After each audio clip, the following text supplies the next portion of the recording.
আবাসন, শ্রম ও সীমান্ত সুরক্ষা আইন লঙ্ঘনের অভিযোগে সৌদি আরবে ২১,০০০-এর বেশি প্রবাসীকে গ্রেফতার করেছে দেশটির আইনশৃঙ্খলা বাহিনী।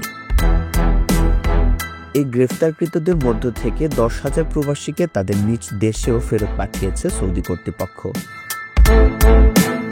রোববার সৌদির স্বরাষ্ট্র মন্ত্রণালয়ের এক বিবৃতির বরাত দিয়ে সংযুক্ত আরব আমিরাতের ইংরেজি দৈনিক গালফ নিউজ এ খবর জানিয়েছে। বিবৃতিতে বলা হয়েছে, গত এক সপ্তাহে সৌদি আরবের বিভিন্ন প্রান্তে অভিযান চালিয়ে ২১,০০০-এর বেশি প্রবাসীকে গ্রেফতার করা হয়েছে। দেশজুড়ে ব্যাপক নিরাপত্তা অভিযানের অংশ হিসেবে তাদের গ্রেফতার করা হয়।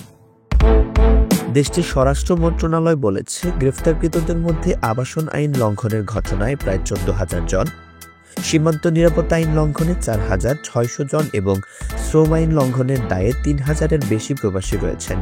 দেশের বিভিন্ন নিরাপত্তা বাহিনী ও সরকারি সংস্থা যৌথ অভিযান চালিয়ে এই প্রবাসীদের গ্রেফতার করেছে। এছাড়াও অতিরিক্ত ২৭,০০০-এর বেশি প্রবাসীকে দেশে ফেরত পাঠানোর আগে ভ্রমণের প্রয়োজনীয় নথি সংগ্রহের জন্য তাদের নিজ নিজ কূটনৈতিক মিশনে পাঠানো হয়েছে। পাশাপাশি আরও ২,৩০০ জনকে সৌদি আরব থেকে ফেরত পাঠানোর ব্যবস্থা চূড়ান্ত করার নির্দেশ দেওয়া হয়েছে।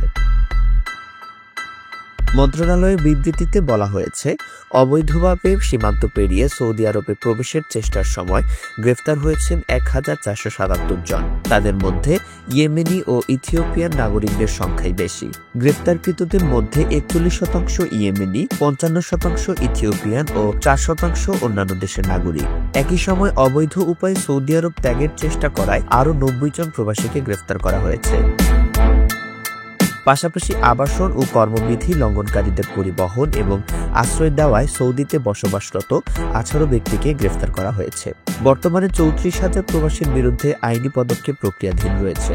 তাদের মধ্যে ৩১,০০০ জন পুরুষ এবং ৩,০০০ জন নারী। মধ্যপ্রাচ্যের এই দেশটিতে অবৈধভাবে প্রবেশের সহায়তার চেষ্টাকারী ব্যক্তির ১৫ বছরের কারাদণ্ড এবং ১০ লাখ সৌদি রিয়াল জরিমানার বিধান রয়েছে। সৌদি স্বরাষ্ট্র মন্ত্রণালয় এ বিষয়ে বারবার সতর্ক করে দিয়ে আসছে। মরু অঞ্চলের দেশ সৌদি আরবের বর্তমানে প্রায় ৩,৪৮,০০,০০০ মানুষের বসবাস। বিশ্বের বিভিন্ন দেশের লাখ লাখ অভিবাসী শ্রমিক সৌদিতে কর্মরত রয়েছেন।